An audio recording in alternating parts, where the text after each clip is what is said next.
So I've been working as a pharmacy technician for the past 3 years. The job requires that I wear scrubs. If you've been online lately, you've probably seen a few videos or news stories about health professionals wearing scrubs being harassed or even assaulted in some cases. This wasn't something I was aware of when I'd left work one evening at the height of the COVID-19 pandemic.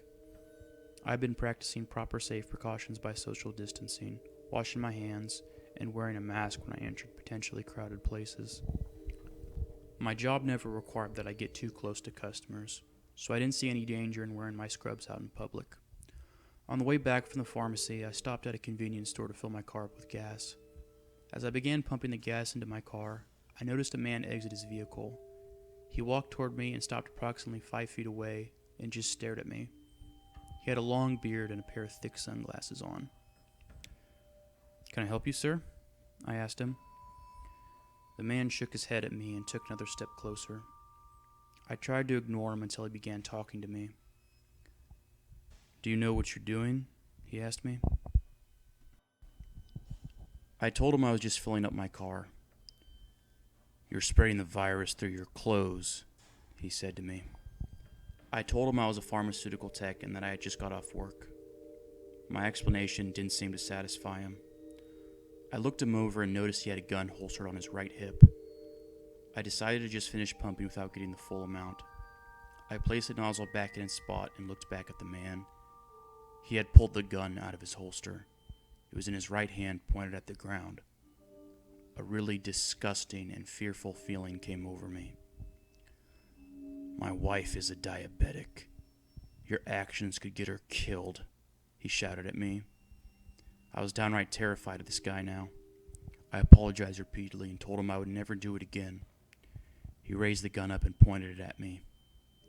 "If I see you here wearing that shit again, I'll blow your fucking brains out. Got it?" I told him I understood. I slowly backed up into my car. He kept the gun pointed at me until I left the parking lot. I rushed home and called the police, but no arrests have been made yet. I've never had an experience like this before, and I never want to have one like it again.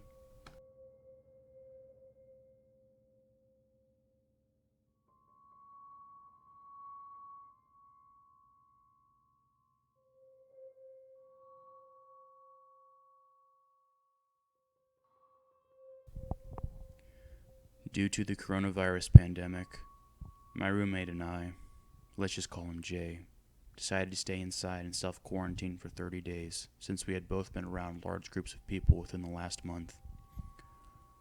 Our apartment was fairly small. We had our own bedrooms, but everything else we shared. I didn't know Jay all that well. He just happened to be the other guy who responded to the lease notification.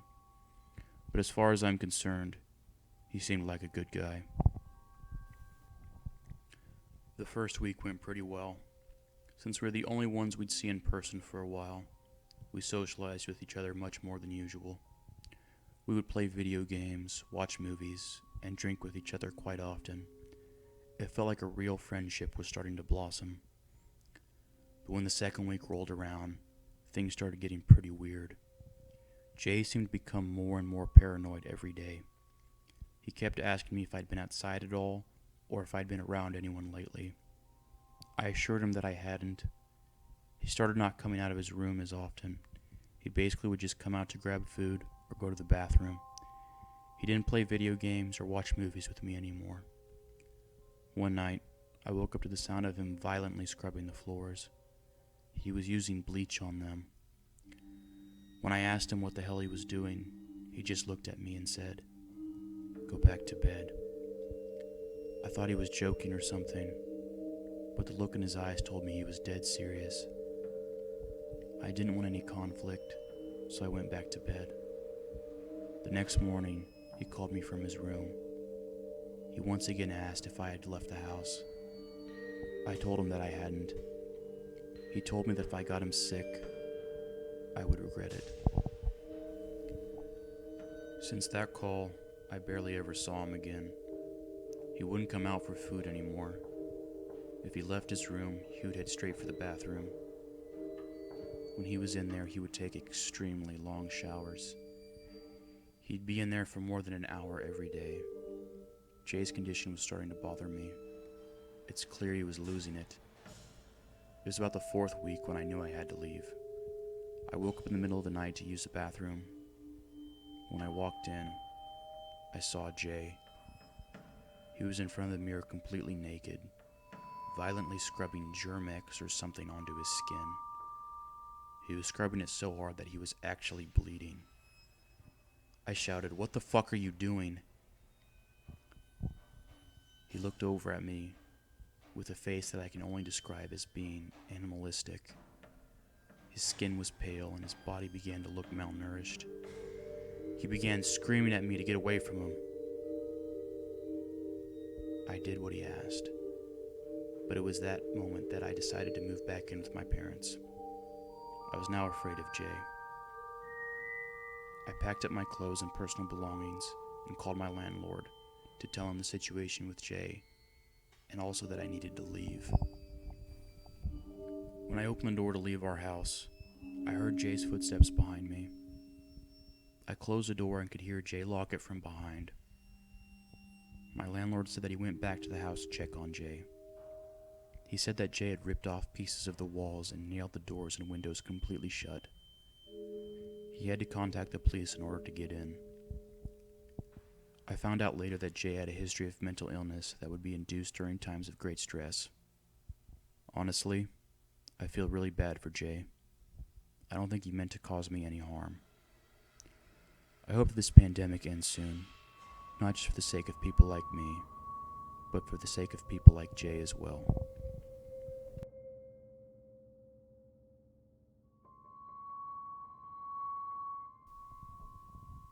The COVID-19 pandemic has been pretty rough for my wife and I. Recently, she was laid off from her bartending job, and my hours have been cut dramatically. She's a breast cancer survivor with a family history of lung problems. Getting sick from the coronavirus could be absolutely deadly for her. We both told each other we'd take this thing seriously. That was until we got a call from her younger brother Tony. Apparently, he'd been laid off from his job and could no longer afford rent. His landlord had evicted him and he was now homeless. He asked if he could come live with us for a few weeks, just until he could find another job or start receiving some sort of financial aid from the government. My wife and I talked it over for quite a bit. Tony was a wild card who had a history of drug problems and erratic behavior. He'd been to prison 3 times for drug-related offenses and 1 assault. He'd apparently been clean for about a year and needed a little help to keep him on track. We were struggling financially as well, but we agreed to let him crash on our couch for a little while. From the very beginning, it was clear that living with Tony wasn't going to be a good experience. While my wife and I were taking this pandemic very seriously, Tony wasn't taking it seriously at all. He would go and hang out with his friends all day instead of practicing social distancing. I never saw him wash his hands, and he would always touch his face. Another thing was that Tony never even searched for a job. He just enjoyed staying in our home and eating our food. After the first week, I confronted him about his behavior and how it can put his own sister's life in danger. He apologized and promised he would be better. And he was, for about a week. Then, he went back to his old ways. I confronted him again. This time I told him if he continued to act the way he did, I'd kick him out of the house. Once again, he apologized and promised he'd do better. He didn't even make it a single day this time. He'd gone out to hang out with his friends the next morning.